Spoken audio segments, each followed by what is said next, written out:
అదే RTV app వార్తల్ని క్షణాల్లో చదివే అవకాశం ఉంటుంది. ఒక న్యూస్ పేపర్, ఒక టెలివిజన్ ఛానల్ మీ చేతుల్లో ఎప్పుడూ ఉంటాయి. చెప్పండి సార్, ఎలా అనిపిస్తుంది? ఏంటి ఇంత ఘనంగా నిర్వహించారు? విజయనగరంలోనే అత్యంత వైభవంగా ఈ యొక్క వసంత విహారంలో మాత్రమే ఇంత ఘనంగా నిర్వహిస్తున్నారు. ఏంటి పరిస్థితులు, ఎలా చేస్తున్నారు, ఏంటి ఇదంతా? శ్రీ శివాయ నమస్తూభ్యం.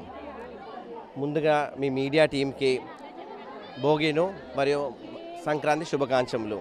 అలాగే వసంత విహార వాసులకు భోగి మరియు సంక్రాంతి శుభాకాంక్షలు. ఇక్కడ ముందుగా యాక్చువల్లీ ఇదే కాదు, భోగి అనే కాకుండా ప్రతి పండగ, సంక్రాంతి, భోగి, ప్రతి పండగ, రామనవమి, దీపావళి, ఈ విధంగానే అందరూ కలిసిమెలిసి ఇలా ఈ ప్రతి ప్రోగ్రాము కండక్ట్ చేసి ఒక ఇల్లు ఫ్యామిలీ లాగా, ఒక కుటుంబం అనగా ఈ విధంగానే అన్ని పండుగలు మనం చేస్తూ ఉంటాం.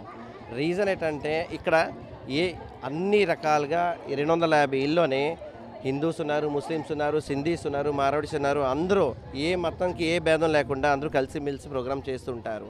ఈ యూనిటీ, ఇటువంటి యూనిటీ నేను కోరేది ప్రతి వీధిలో ఉండాలి, ప్రతి ఊరిలో ఉండాలి అని నేను కోరుచున్నాను.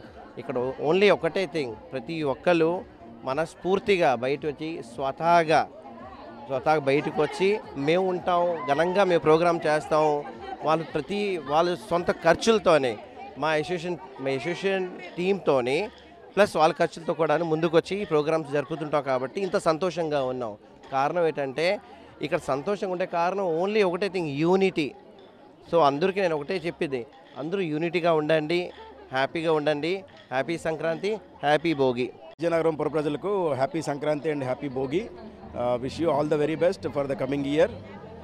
అండ్ ఇలాగ హిందుత్వాన్ని ఇలాగా మనం అందరమే సెలబ్రేట్ చేసుకోవాలి. హిందువులు నిర్వహించే ఏ పండుగనైనా గ్రాండ్గా సెలబ్రేట్ చేసుకోవాలని కోరుకుంటున్నాం. అండ్ గవర్నమెంట్స్ కూడా చాలా సపోర్టివ్గా ఉన్నాయి. Don't do any wrong things by offering somebody something. So హిందుత్వం అనేది ప్రపంచంలోనే చాలా గొప్ప సిద్ధాంతికంగా నిర్మించబడిన ఒక జీవన విధానం. సో అందరూ సంక్రాంతిని, భోగిని ఘనంగా జరుపుకోవాలి. మేము ఈ వసంత విహార్లో చాలా రోజులు బట్టి స్టార్టింగ్ నుంచి 2004 నుంచి కూడా ఘనంగా నిర్వహిస్తున్నాం అసోసియేషన్ ఆధ్వర్యంలో. అలానే చాలామంది ఇప్పుడు సెకండ్ హాఫ్లో అందరూ వాళ్ళ గ్రామాలకు వెళ్తారు. గ్రామాల్లో కూడా ఫుల్ హంగామా ఉంటుంది. లైక్ కోడిపందాలు అవనాయండి, కార్డ్స్ అవనాయండి, ఎక్కడెక్కడి నుంచో మూల నుంచి ఎక్కడెక్కడో మైగ్రేషన్ అయిన వాళ్ళు కూడా వచ్చి చాలా గ్రాండ్గా సెలబ్రేట్ చేసుకుంటారు. So once again wish you happy Bhogi and Sankranti. Let's celebrate, let's rock.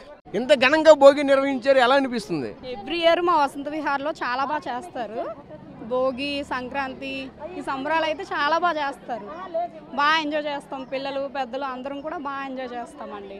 Bhogi యొక్క విశిష్టత గురించి మరిన్ని వివరాలు ఎలా తెలుసుకునే ప్రయత్నం చేద్దాం. చెప్పండి అమ్మా, ఎలా అనిపిస్తుంది, ఏంటి భోగి ముఖ్యంగా విశిష్టత ఏమిటి? అంటే మన దేశంలో మనం అందరం జరుపుకునే అత్యంత ప్రాచీనమైనటువంటి పండుగ పెద్ద పండుగ. ఇది 3 రోజుల పండుగ అంటాము. సంక్రాంతి అంటేనే మంచి వెలుగులు, గమనము, అంటే సూర్యగమనాన్ని అనుసరించి మనం ఈ పండుగను జరుపుకుంటాం.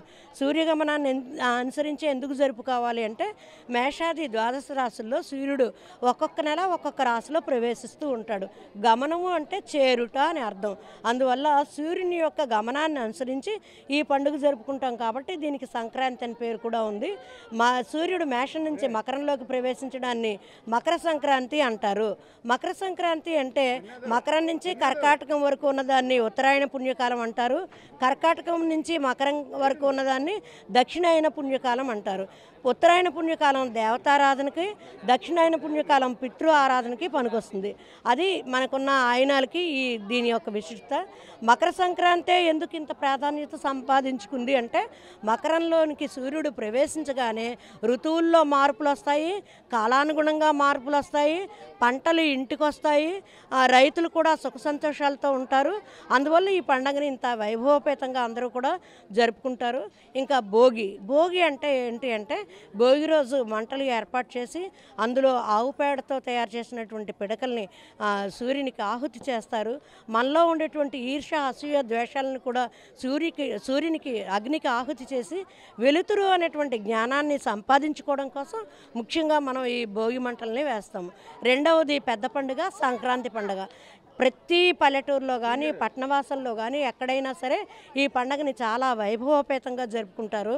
ప్రతి ఊర్లో ఉన్నటువంటి పిల్లలు పెద్దలు అందరూ కూడా వాళ్ళ కాలానుగుణంగా అనుసరించుకుని ఈ పండుగను జరుపుకుంటారు.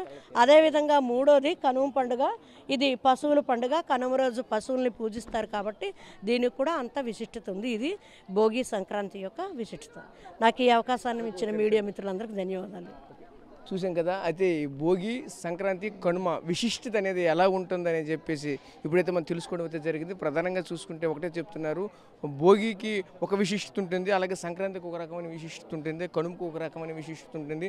ప్రధానంగా చూసుకుంటే భోగి అనేది ఈర్ష్య ద్వేషం మానవుల్లో ఉన్నటువంటి ప్రతిదీ కూడా ఈరోజు మంటల్లో కలిపే ఒక రకమైనటువంటి కార్యమే ఈరోజు భోగి కార్యక్రమం అయితే చేయడం జరుగుతుందని ఒకవైపు చెప్పుకొస్తున్నారు. అదేవిధంగా చూసుకుంటే సంక్రాంతి అయితే ఏదైతే ఉందో పెద్ద పండగ రోజు అయితే ఆ పెద్దలందరినీ పిలిచి ఎవరైతే సాంప్రదాయాలు ఉంటారో వారి సాంప్రదాయాల ప్రకారం అయితే ఈరోజు ప్రతి ఒక్కరు కూడా ఆ దేవుణ్ణి మూలకి తీసుకుని వచ్చి పూజలు జరుపుతామని అయితే మరొకవైపు అయితే చెప్తున్నారు. అదేవిధంగా ముఖ్యంగా కనుమ రోజు అయితే ఎక్కువగా రైతు మీద ఆధారిత కుటుంబాలు ఎక్కువగా ఉంటాయి కాబట్టి ప్రతి ఒక్కరు ఈరోజు కాలంతో పాటు ఈరోజు రైతుల యొక్క ఆర్థిక స్థితులు కూడా మారుతాయి కాబట్టి ప్రతిదీ సిరులు ఒలికించే విధంగా అయితే ఉంటుంది కాబట్టి దీనికి ముఖ్యంగా పాత్ర పోషించేవన్నీ కూడా పశువులు కాబట్టి ఈరోజు ఆ పశువులను కూడా ఆ కనుమ రోజు అయితే పూజిస్తారని చెప్పుకొస్తున్న పరిస్థితులు కనిపిస్తున్నాయి. ప్రధానంగా చూసుకుంటే ఇవన్నీ కూడా 3 రోజుల పండుగ కూడా అంగరంగ వైభవంగా అయితే మాత్రం జరుపుకుంటారని మనతో పాటు చెప్పుకొస్తున్న పరిస్థితులు అయితే కనిపిస్తున్నాయి. కెమెరా పర్సన్ నాయుడుతో రాజేష్, RTV విజయనగరం. మరిన్ని వీడియోస్ కోసం ఛానల్ ని సబ్స్క్రైబ్ చేయండి. లేటెస్ట్ అప్డేట్స్ కోసం వాట్సాప్ ఛానల్ ని ఫాలో అవ్వండి. ఆ